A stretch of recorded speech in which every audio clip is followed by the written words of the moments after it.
No one can stop it. There's no left-wing group, there's no Muslim group that can stop what's happening. We thought they'd all want to sit down and negotiate and talk. It never happened. And if I'm honest, I don't see myself as a politician. I never did. We know our place, and that's why I think it's incredibly lucky to have Paul Weston. He's not here today, but Paul is an educated man who can appeal to middle-class England. We can appeal to any working-class community in Britain. We can go to any council estate in the country. We are them. Or myself, I am one of them, whereas Paul can appeal. I think the British Freedom Party, over the next year, will do exactly the same as the English Defence League. It will become a household name. It's just getting it out there. We're new. We're looking at 2014. The British National Party got 2 million votes. The British National Party is a racist organisation. The difference between us and them, the reason why we've been such a phenomenon is when Nick Griffin went on Question Time, was it? There was thousands of people outside trying to attack him and not one person outside supporting him. I think if I went on Question Time, we'll have thousands of people outside supporting us. It'll be the complete opposite to it. So we will break barriers that the British National Party will never be able to break. And I think we'll be a success. I think Britain's primed for it. All across Europe, we see anti-Islamist political parties gaining power, and we have no voice in England. 30% of people voted. I don't know one single person that votes. I don't know anyone. Out of everyone I've grown up with, none of us vote because there's no one to vote for. The British Freedom Party will be the first party that I think you will get. What we've managed to do is galvanise the working class community to be interested in politics, which is the first time. Because working class lads are not interested in politics. It's left wing, middle class, university interested in politics. Now we've got working class people getting interested in politics and representing their community. And I think it will succeed. Well, we'll try, Tony. Thank you.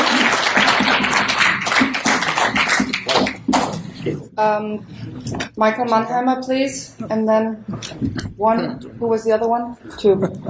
Yes, I have a question to Professor Jansen. Mr. Jansen, you are highly expert about Islam and the things around it. From your huge experience, what would be your suggestion or ideas? What are the best ways to finish Islamization in Europe and to gather back the European system, the European law and cultural system? Thank you. I think we shouldn't do much more than simply keeping our old system. I mean, law is being made in Europe in certain ways by elected bodies at municipal, provincial, state and other levels. Those should be the only persons that make the law. And customary laws from the Eskimos or from other groups should simply not be taken into account. Except, of course, if political parties take them over, but even then, we should be very careful not to tolerate intolerance. As somebody mentioned this paradox before, that we cannot tolerate intolerance, and we should simply put our backs straight, I think that's English too, and retain our own system, because our own system works. I mean, we are talking about societies that can't even take even take care of a lot. I mean, people in Europe live longer. I mean, everything here is different and better than the underdeveloped world where people come from, complaining that they need this one. Sorry, I'm too tired. May I nevertheless take 40 seconds about Islamophobia. I think when Islamophobia is common in Europe, we are simply obeying the Quran, because the Quran orders to be afraid of Islam. It's Surah 8, verse 16.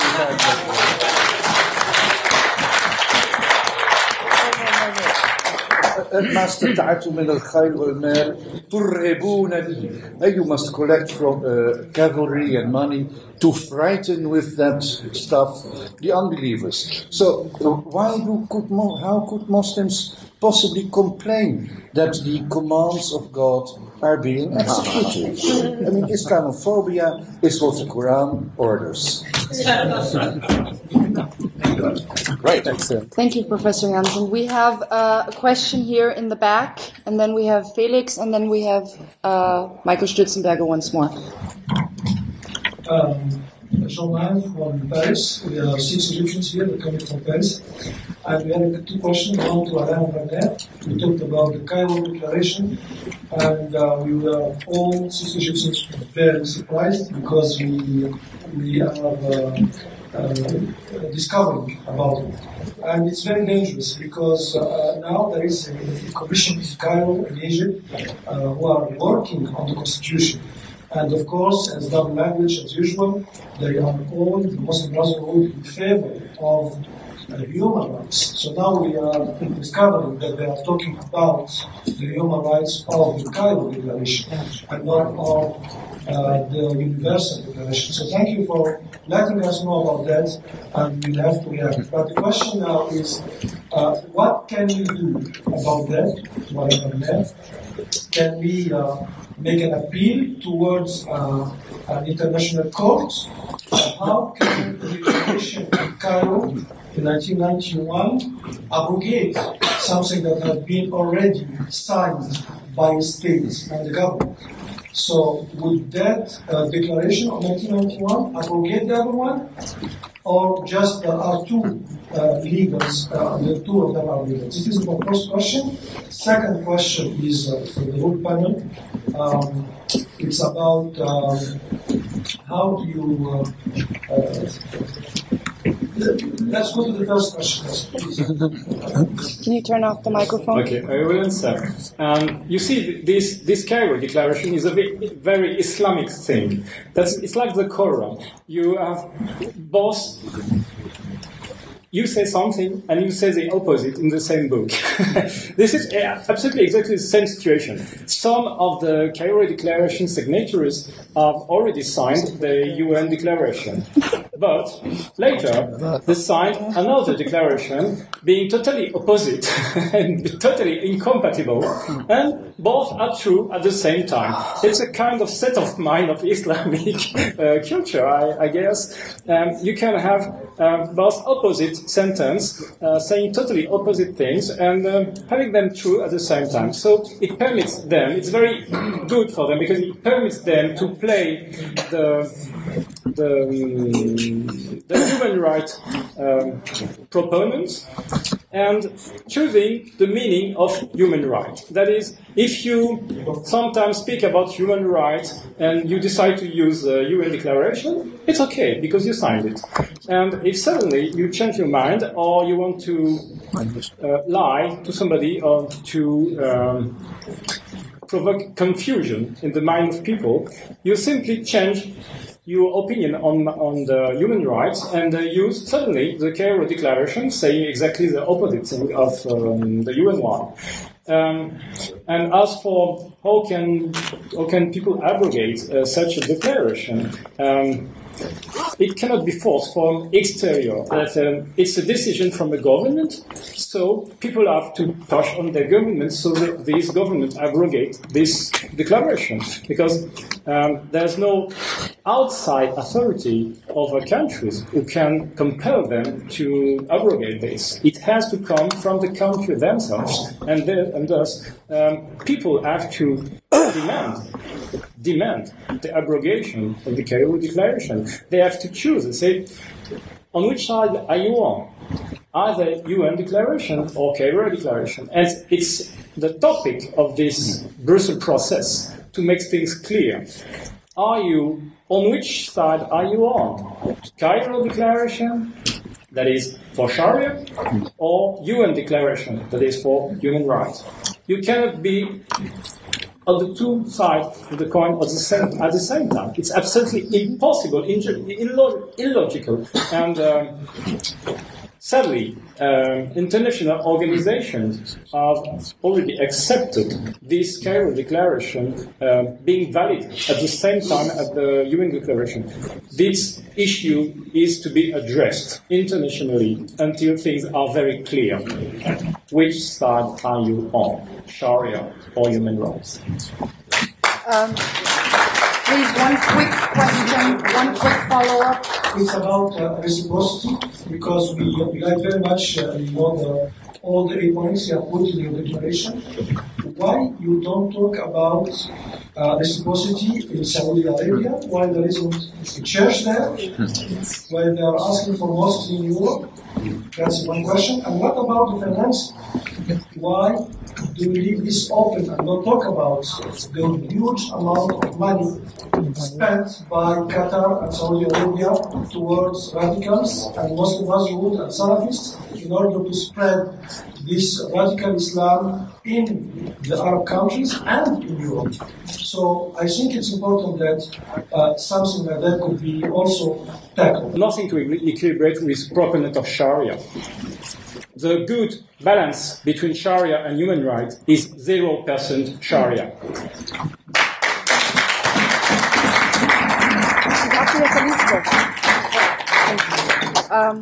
Felix, you're next. Short question, please. It's probably mainly to Mr. Jansen.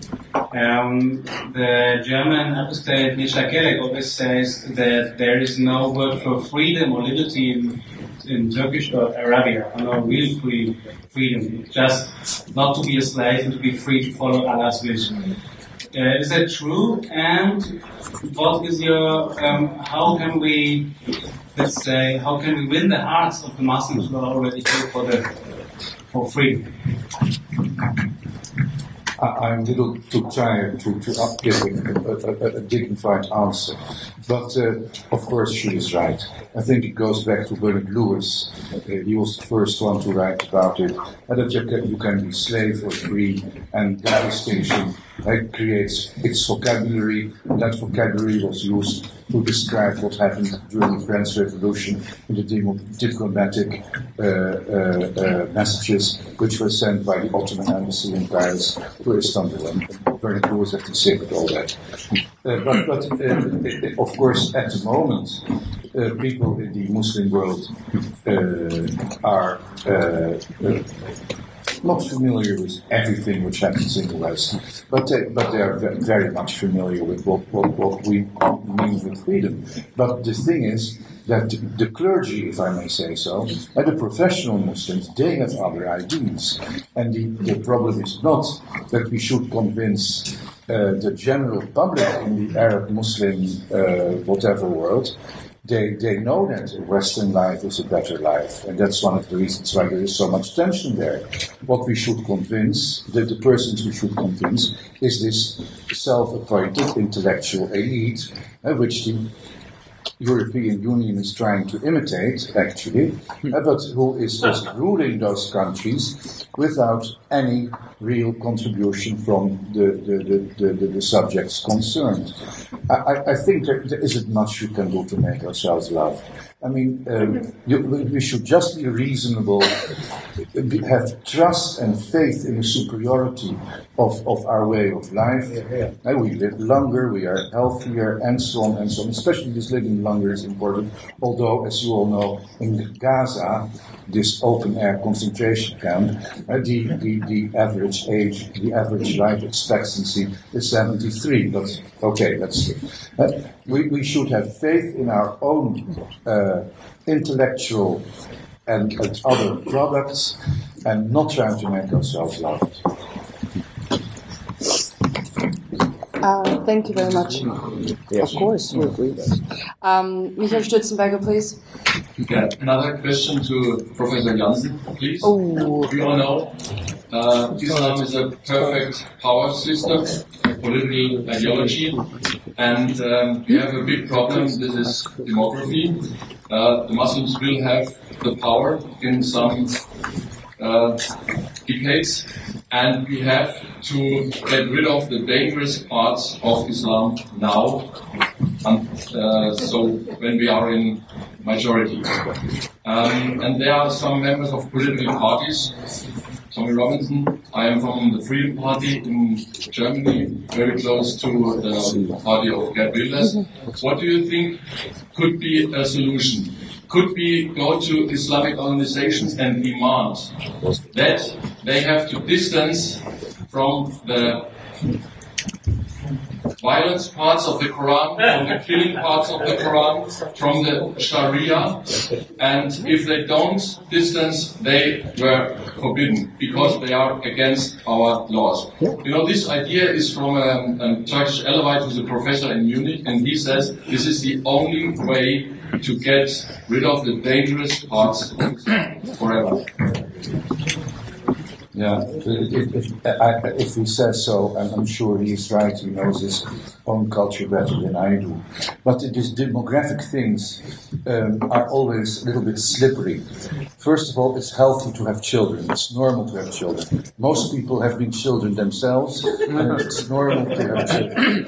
And I think it would be very, very good if people in Europe had more children. On the other hand, when I was 10, 11 years old, my parents, who were Calvinists, always warned me that around the turn of the century, that is in 2000, 110% of the Dutch population would be Roman Catholic. Demographic reasons. That has not happened. So demography always has surprises. And maybe demography of the Muslims in Europe will have its surprises too. But then, demography is not the real problem. The real problem is that there are well-organized small vanguards, Taliya as they call themselves, that act on behalf of the Muslim community, that act on behalf of God, and in collusion with the left, and with all those former members of the communist parties who rule the European Union, Barroso and others, and that combination is very, very dangerous. Thank you, Professor Jansen. And I'm very sorry, I'm going to have to close the speakers list now, otherwise we are here until tomorrow, and I don't think that our hosts will appreciate that. So I have, can you please ask your question short? No, it can't be short. No. It can be for Lars. So it can't be short. Okay. I have a question for Lars. We have talked a lot about human rights. My belief is that our society is based on individual rights, and that part of the differences we are seeing between us and a lot of the immigrants that are coming to the West is that they are not individuals, they are collectivists. I would like to hear what Lars has to say about human rights versus individual rights, because I believe that the problem is in the individuals as opposed to in a big group of people. Lars, what is your point about individual rights versus human rights and where this is going? Because I think until we all become individuals in the tradition of Western civilization, it doesn't matter how much we talk about human rights. Well, it's quite true. Can you hear me? Yeah. It's quite true that in most, or I would say probably all Western states, we do not recognize group rights. Every right we can get out of our constitutions and our penal codes and all kinds of documents are individual rights. And we are up against not only one culture, but several cultures that may see things differently, where you have the clan systems, or you have religious systems, or the tribal systems, whatever, where the individual does not count. And we cannot incorporate those into our societies. Personally, I'm somewhat skeptical when it comes to human rights. I would really only recognize the so-called negative human rights. That is, the human rights that any person can enjoy without forcing somebody else to do something. That is the right of life, liberty, and the pursuit of happiness. You enjoy these rights without forcing somebody to do something for you. But if you then start, as the UN system and all others, and also the European system have started doing, you say, well, it's people have a right to have a house. Yes, or running water, or or a family life. Now, if somebody has the right to have a family, does that mean somebody is forced to marry him? Even if he's ugly? Or somebody has the right to have a house and he doesn't want to build it himself and cannot afford it? I mean, somebody else has to provide him with a house. I mean, I think we should stop this talk about human rights and talk about freedom rights. Negative freedom rights, as I have defined them. I'm not at all happy with all this human rights talk. So, Bjorn. Yeah, I would just one last comment from you, Elizabeth, and I'll shut up. I would love to. Please do. What's shut up? The entire conference of what has been accomplished today. And especially Alain and I have spoken about this many times before. And I think this has come a long way, and I think finally we are all beginning to say something loud and clear, and that is that we are the good guys, and we are better. And until we believe that and define how we are better and are capable of standing up and saying, yes, thank you very much, this is what it is and this is why, and we're not going to give, they're going to roll all over us, which is what they have to do. So, congratulations. Thank you.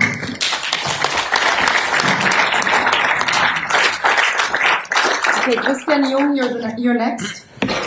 Thank you. I would like to address my question to the politician on the panel, to Tommy Robertson.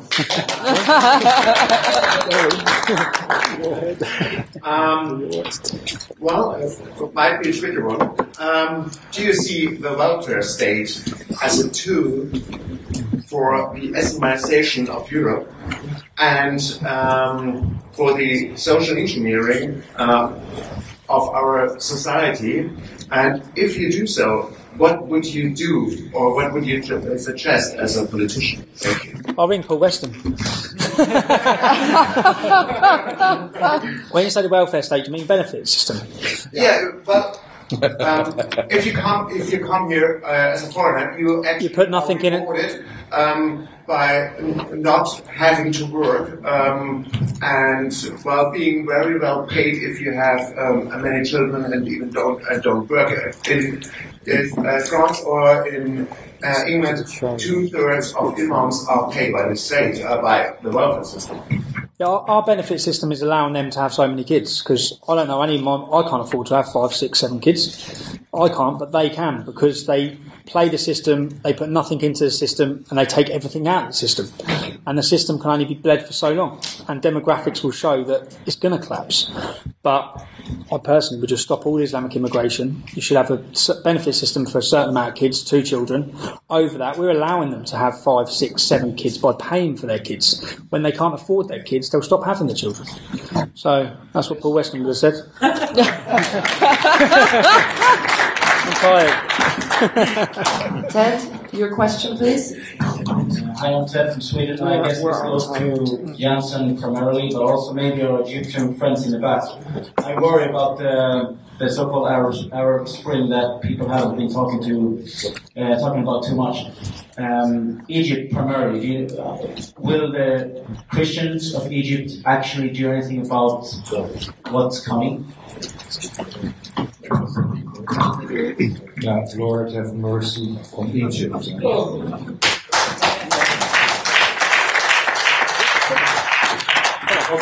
The Christians can do nothing. As soon as they defend themselves, they are accused of rebelling against the existing order, against the system or whatever.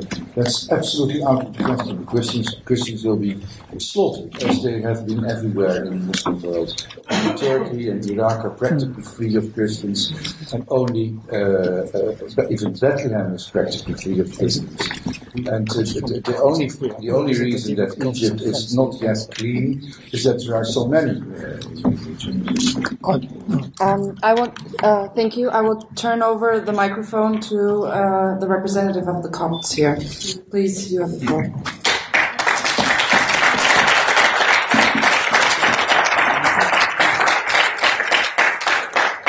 I think in Egypt now something very new happened with the revolution. of course, we can all see that the Muslim radicals are taking over the power. But maybe most of you have heard about Maspero. And in Maspero, there were Pacific people, Christians, only with crosses, families, ladies with their children, demonstrating very peacefully. And what happened is, because they were burning the churches, so they were saying, you stop burning our churches. So what happened at that time was about September last year. The military people with their military trucks, they ran over the people. They went through them.Maybe you have seen the pictures, and these were horrible. And most of the Muslims were against that, and especially because exactly at the same time while they were killing people. You know, the photos are horrible, you know, the bodies cut in half. But even the media were saying, if you are good Egyptian in the TV, go please and help our military people because the cops are attacking them and they are hurting them. It didn't work. It didn't work. And the Muslims woke up, and the Muslim liberals, you know, they took the TV and the radios and they went against that. So there is one thing that happened new, which is there is no more the Copts in Egypt. They don't accept anymore that the church would be the institution that defends them. They don't want anymore the church because for 30 years during Mubarak time, they have politicized the church, politicized the Pope, Shenouda III, and anything happened will go to the Pope. Everything, you know, hurting, killing, and, you know, for 30 years, many events were happening and they were killing, but nobody would go to justice. Nobody, no one. And this comes from the Sharia law, because the judges didn't want to publicly let know the people that they are applying the Sharia law, which is giving the right to people to kill the non-Muslims. So we just don't judge them. So now I think the Copts have taken the problem in their hands. And there are now very well organized Copts. They want to take their rights by their own, and they are asking the church to stay away. And one important information you have to know, the government never wanted to give the real number of the Copts in Egypt. So there were 2 million in 1940, there were 2 million in 1950, there were 2 million in 1970, 2 million in 2000, and there are always 2 million. And the facts are there are 23 million in Egypt. 23 million, and these are Muslims who are saying it in the TV. Why? How do they get the numbers? Because they have made all the identity cards in the computer system. And on the ID cards, you have the religion, either Muslim or Christian. So, you know, very easy to make the addition. And many Muslim liberals, many, on the TV, they said, Copts, you are more than 20 million. Besides the people who are outside, because there is about 3 or 4 million Copts outside from the diaspora, outside Egypt. So I think now, if you are talking about the freedom of religion, and in the Middle East, a lot has to be concentrated about the Copts in Egypt. Egypt is a key country. What will happen in that country will happen in the area. And what will happen in the area will have consequences worldwide. So I think the view and has to be very much concentrated on what is going on in Egypt now, because now is the critical point. Either Egypt will turn towards radicals, or Egypt will turn toward a democratic modern country. Thank you. Thank you very much. Thank you very much for your comments. My last speaker on the list is Father Samuel, and I would like him to, you can speak in French, and we will have Nidra Pollard do the translation. Okay? Thank you. L'existence de l'islam en Europe. Alain Wagner. Okay, go. L'existence de l'islam en Europe depuis une quarantaine d'années. Ma question est pour Alain Wagner en français, bien sûr. Est-ce que wait. The existence of Islam in Europe for 40 years, of course I know that now I understand French, but for the rest of you, the existence of Islam in Europe for the past 40 years. Est-ce que c'est une immigration ou c'est une invasion téléguidée par certains hommes politiques européens? Is it immigration or is it an invasion that is directed by certain politicians in Europe? Je vous remercie.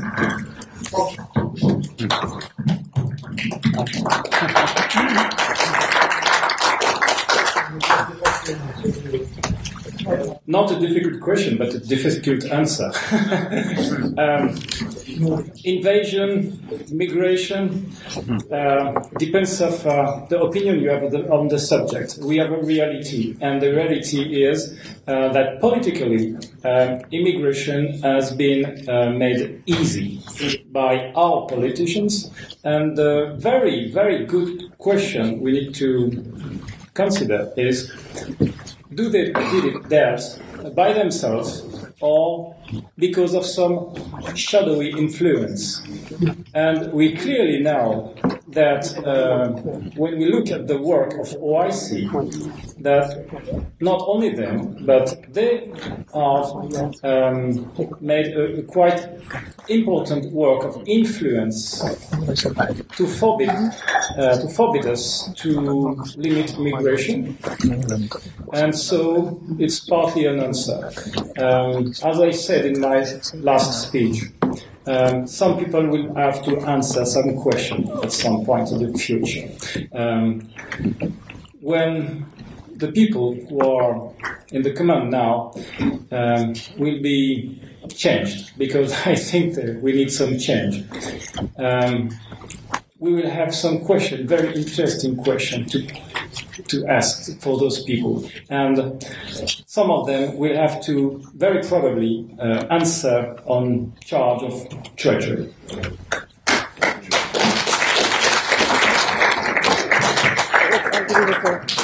Okay, I have been told that there's a general feeling among you all that we shouldn't... Faudrait peut-être qu'elle traduise... Peut-être traduire en français parce que je vais parler en anglais et je ne suis pas. You're talking the wrong language, my dear. Should we say it in French? Did he understand it? Oh, I think he got the translation. He's getting the translation now. Yeah? I think it looks okay.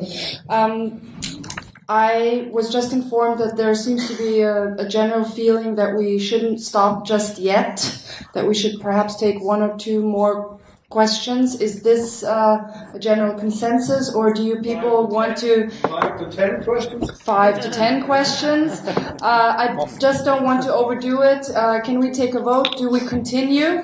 Yeah. Okay, that looks like... In the bar. Okay. It's now 7 minutes to 6. I will stop 10 past 6. Okay? Okay? Because we do have, I want to talk for another 2 to 3 minutes about other procedures that we need to talk about. So we have one more question. George, please. Sorry, before George talks, Tommy wanted to make one comment regarding Egypt. And then, George, you have the floor. I was just going to say that I don't think enough's being done to highlight back home in England what's happening to the Coptics in Egypt.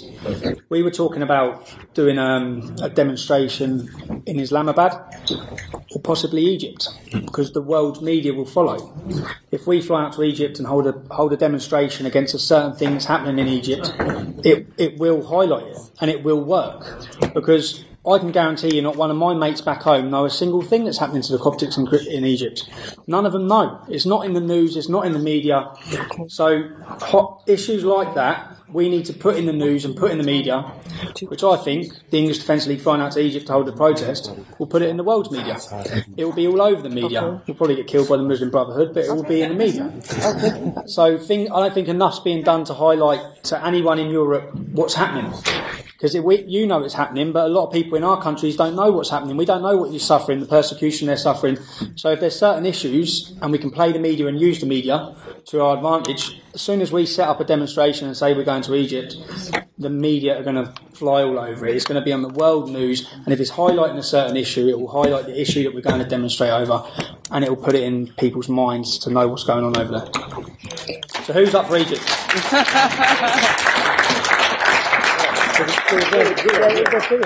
Okay, thank you, Tommy. I have been told that we should vacate this place fairly soon because people do want to go home. I mean, our hosts at least. So I will allow George his last question, and then I will tell you the procedure to get out of the building. Okay, so please do not just leave yet. George, your question. This is to Mr. Hedegaard and to the panel as a whole.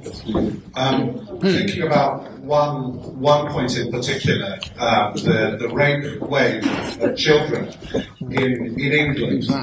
You know, it really messes with my head how they're called like grooming gangs, like it's something you do to your hair, whereas actually the sexual torture of children, it's the systematic sexual torture of children. And I remember reading a victim statement, 16-year-old girl, and she said, I got into this taxi and I never would have expected it because I thought these people were so religious. I thought these people were so peaceful. This girl's natural defenses have been removed, and they've been removed by a school that I pay for in my taxes. The Darwis have committed in the school, and this turned my stomach. So what can we do about the children?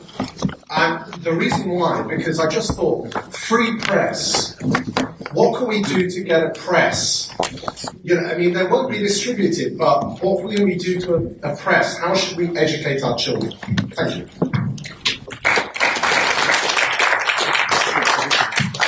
Well, there are two things you can do. First of all, you can subscribe to our paper because we'll certainly highlight this once a week, I think.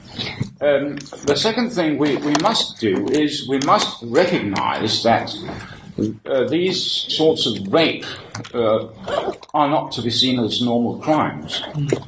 They are part of warfare. It is one of the weapons, I hope you agree, it's one of the weapons used in jihad. Rape, especially rape of children, is a scare tactic. It's supposed to make people dejected. It's supposed to expose men as being unable to defend women. You are worthless, you are useless, you're a big fat tribe that is not willing to defend itself. And of course rape, gang rape, etc., is just one of the weapons. There are several other weapons used in this arsenal of weapons in the jihad arsenal. I think we have to recognize that, and therefore, when the press describes this as being done by youths without any further description, there's one youth has raped an even younger youth, and blah blah. I mean, it is all intended to make us look the other way, and the truth has to be told, and that's the first thing we have to do. Professor Jansen, and then Tommy for his last comment. I saw a fatwa by an imam from Rotterdam who said, a boy told him, I'm sleeping around, and is that adultery? Or is it simply the right of the mujahid, the fighter, to sleep with the women of the country he is conquering? And the imam did not say yes or no. The imam said marry early and marry young, etc., etc. just need to work on a leaflet that details exactly what the Prophet Muhammad done, exactly the age he had sex with Aisha, exactly the telltale signs of grooming, and basically we've got activists ready to do it. It's just there's a £12,000 leafleting campaign to stand outside every single school across every single town and city in the country and give them to the mums and give them to the children and say, beware of Muslim youth. These are the telltale signs. This is how they get you. This is what they say, because it's a simple grooming tactic. I've got a cousin who wears a burqa with 7 kids. It happened to her. She was found running from the estate naked, drugged out of her head on heroin, and she climbs back out the window to go back to them for her drugs. She's called a drug addict. It's grooming. And there's a process, the same process, where they're treated in a certain way. Slowly they're taken away from their friends. Their clothes are changed. It's exactly the same process that happens to every single one of them. And it's a campaign that needs that. We've got it. We want to do a campaign across the country. No more mosques, no more halal. We want to have a stall in every town centre detailing this is who Muhammad is. This is Islam. The truth has to get out there. The only way it gets out there is if we put it out there. We have people ready to go to every single school and hand them out outside the schools, because no one can stop you, because you are out there protecting and letting people know that Muslim paedophiles are operating at these school gates. This is what they're doing. This is who they are. Whether you do a website that highlights who they are, names and shames who they are, whatever. But that's the only way, is to get out there and show people this is what they're doing. And that will combat it, because you'll be outside every single school letting the mums know, letting the kids know this is who they are, this is what they're going to do, this is what they're going to say, because it's exactly the same. What they do. I had my mate's ex-girlfriend, she got with a Pakistani lad. I was getting my hair cut by the hairdresser, and she said, you won't believe what's happened to Caroline. I said, don't tell me. She don't hang around with any of her mates. I told her exactly what's happened to her. She was like, how do you know? That's what they do. I know loads of girls it's happening to. It's a system, it's a grooming period. And the only way you can do it is to show people what's going to happen and the telltale signs, and get out at the school gates and leave them. Yeah. So we need money. I also on this issue, as on a lot of issues, the operative word is education. We need to educate people on grooming, on all to avoid it, but on general terms, and I come back to the topic of this conference, we need to educate people about Islam. The problem is the Islamic world and the people trying to do that to us, they know how we work. And Western world democracies don't know almost nothing about Islam. And they are fed with lies, with disinformation. And this is what I said when I spoke about the fog of lies. Yeah. Those people are lying about about the nature of what they are proposing.